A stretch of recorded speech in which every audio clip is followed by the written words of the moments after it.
Um, I often live in a place of terror, believing the world is unsafe.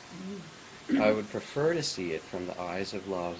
Can you speak of fear and sitting in love rather than fear? And this is such an important question. In some way, in the Buddhist teaching, one of the phrases for the sense of separateness, the illusion that we're separate from the world, the small sense of self, is called the body of fear. The more separate we feel in some way, the more also we fear the world, because we feel that we're somehow apart from it. Yeah. And so to deal with fear is a really deep and persistent. In some way, love and fear are the same coin, um, on opposite sides. Love, if you will, is that which expands beyond fear in some fashion. So your question is, how can you sit in love and live in love rather than in fear? The first step, I'm sorry to say, is to love your fear. There's a way in which you have to actually bow to the fear and say, I know you. You too are a part of this humanity where, from the single-celled organisms that Wes would have talked about last week, with their little cilias and so forth, and something comes near and it's good to eat, and it's sort of, this little cell opens toward it, and something comes and it seems like a predator, and the chemicals don't seem right, and you shrink back. Yeah, it's biologically encoded. So it's built in. Yeah. And if you think, well, I shouldn't be afraid or I shouldn't have fear, already that is a kind of layer of judgment and lack of love. And we all think that. We all judge ourselves. But if you can step back and say, oh, this, physical body hasn't wired into it. There's going to be fear. The mind has stories of the future. Fear is always about the future. It's not about what's here. It's always these stories. And the mind secretes thoughts the way the salivary gland secretes saliva. And they go and they tell, Mark Twain's statement where he said, my life was filled with terrible misfortunes, most of which never happened, right?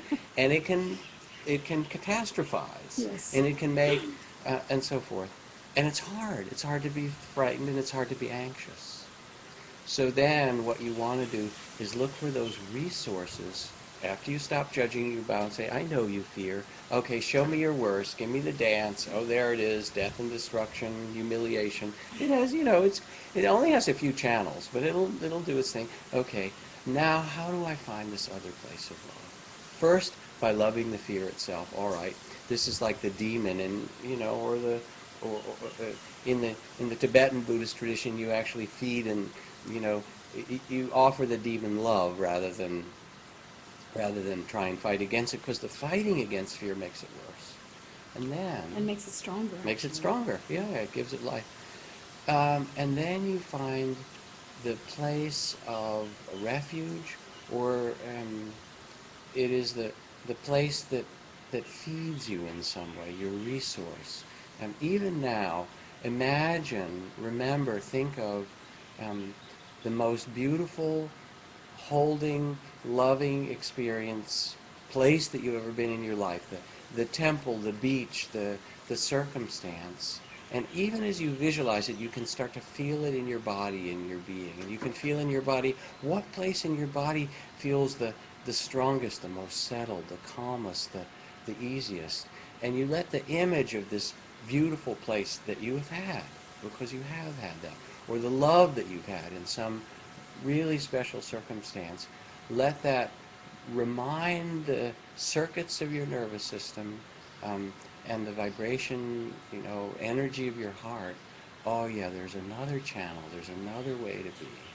And bring that in. There's a way in which you want to find this image or find this place and feed yourself with that love, so that fear is there. Yes, thank you. You put it on an altar. Say, there's the fear altar. It can stay there. It doesn't have to go away. And here, let me bring in